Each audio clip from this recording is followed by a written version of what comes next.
A mendoni që mund të ketë një reagim të fuqishëm para zgjedhjeve, kam fjalën, ndaj Ramës nga administrata e Trump? Shiko, unë po të them një komunikim që kam patur me një individ I cili kam shumë besim kur marr informacione jashtë shtetit në kuptimin e Amerikës, dhe më thotë nuk ka vlerë deklarimi publik, po ka vlerë letra. Rama e ka letrën në dorë, në tavolinë aty e ka. Në letra nuk ka në kuptim letra 1-4 që të ka ardhur. Edhe si kur të ka thënë dikush diçka në vesh, mesazh është ai, nuk ka nevojë të jetë e shkruar.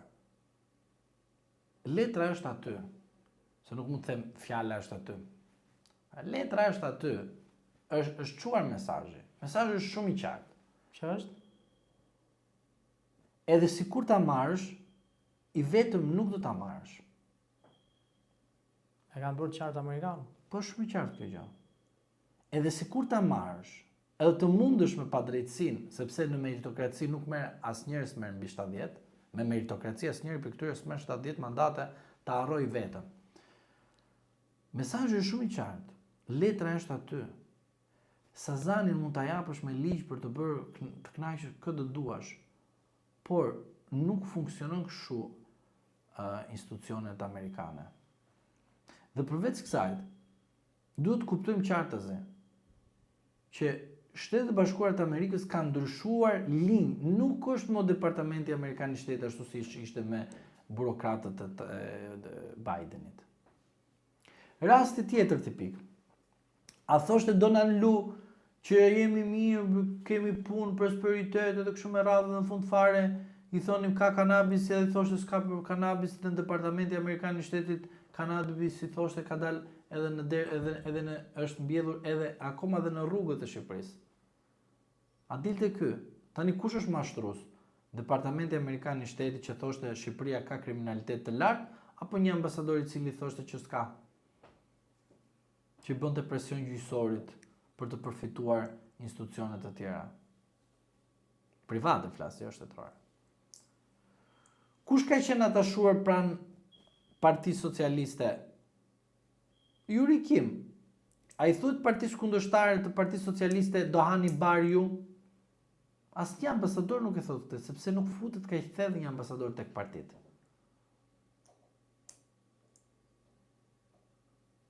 Pra, do të thotë që gjithë kjo situatë që është krijuar me qëllim që të duket te shqiptarët që kjo gjë që po ndodh në vendin ton është e ardhur nga mesazhi I Amerikës. Po jo, ai është një politikë e Bidenit. Prandaj Trumpi vjen këtu dhe thotë këtë gjë. Unë zotëri nuk më intereson të diskriminoj njerëzit. Se unë më intereson Amerika.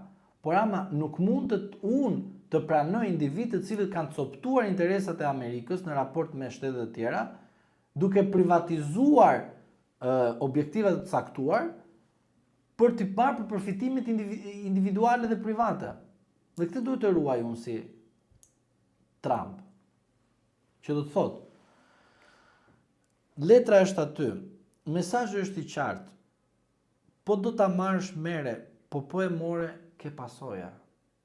Dhe tani, diçka tjetër, që ta sillim si rast, sepse njerëzit duan edhe një shembull.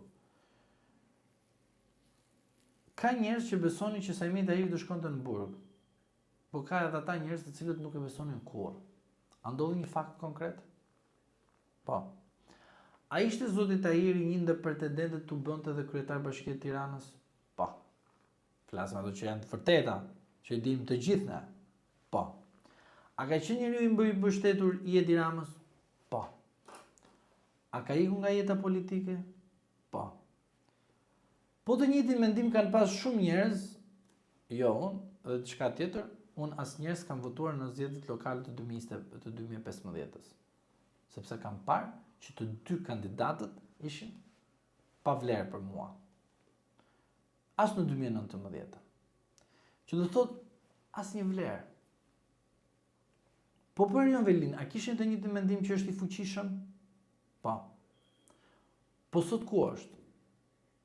Prandaj e flej këtë gjë, që të njerëzit të reflektojnë. Dhe kur I vjen mesazhi ndonjëherë nuk mund të jetë gjithmonë kundër teje. Mund të jetë edhe një mesazh pro teje. Që do thotë konsumimi I pushtetit në mënyrë kaq shumë spektakolar dhe të ekstrem sjell pasojën e rëndë dhe asnjëherë pasojën e lehtë.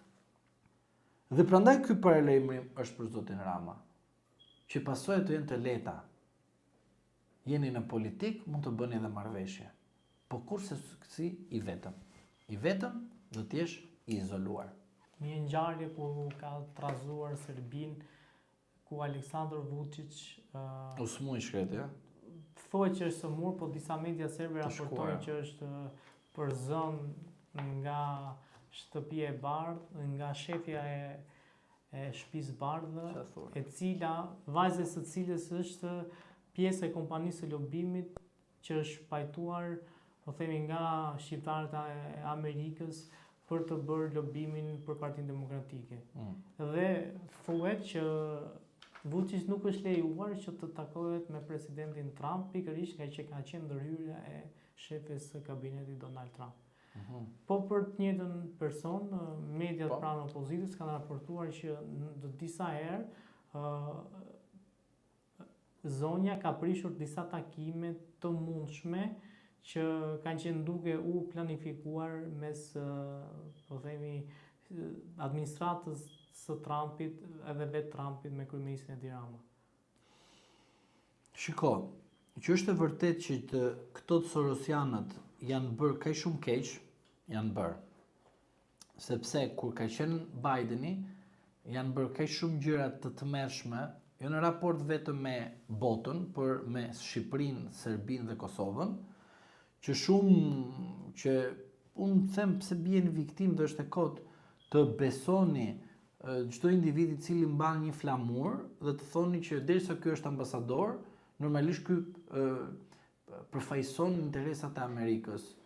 Unë them tek qytetarët shqiptar që jo çdo person që mban një flamur të një shteti dhe është ambasador mund të besosh 100% që ai po respekton strukturën dhe shtetin që nderon. Rasti me Gonigal u bë një zhurmë, por në fund fare nuk u dha drejtësia.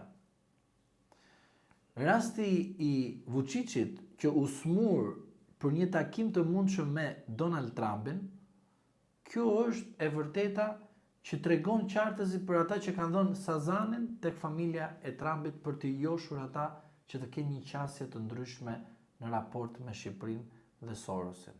Pse e them këtë? Se para se të smulle ky Vučići, para se t'i ngrihet temperatura, nuk e di çka kishte bërë takime me djalin e Trumpit. Dhe të gjithë të kënaqur, pica aty kishin shtruar dreka darka, erdhi 2 herë, na takoi, do bëjmë namin, do ndryshojmë raportin ton ndërkombëtar pra me Amerikën, sepse Serbia mund të jetë atashuar me Rusin, por e vërteta është që Serbia në rast se ka një konflikt me Amerikën, normalisht nuk do ishte në favorin e saj, se dihet kush fiton. Dhe unë mendoj dhe të jem realist me ju, edhe jam I bindur që kjo ka ndodhur, është që Trumpi I ka dhënë një ultimatum Vučićit. O dorëzohu, o do të rrëzojmë.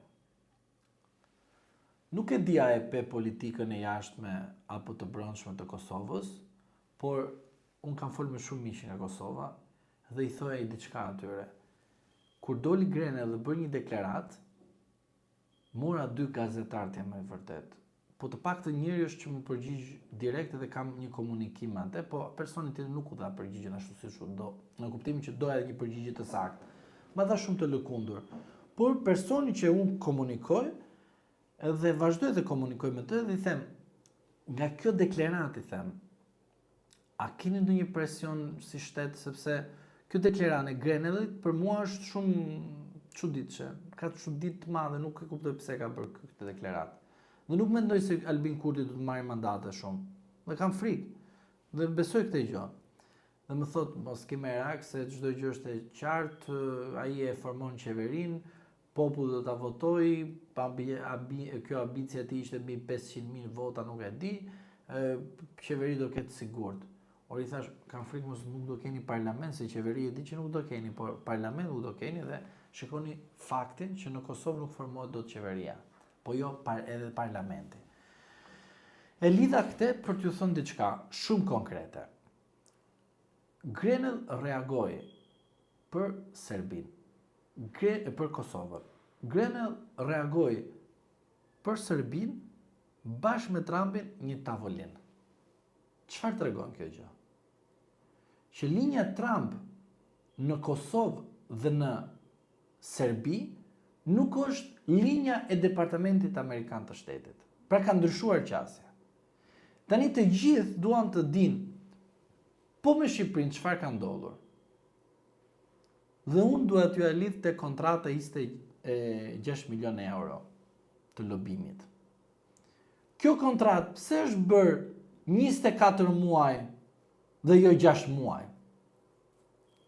Këtu dua unë të më jepni përgjigje. Unë e kam gjetur që linja Trump punon me kontrata afatgjate, po kur nuk punon me kontrata afat shkurtë. Që do të thotë, zoti Grenell ka Kosovën dhe Serbinë në monitorim, por sherifi, që ka thënë zëvendës presidenti amerikan, mendoj se do shfaqet pas zgjedhjeve parlamentare në Shqipëri.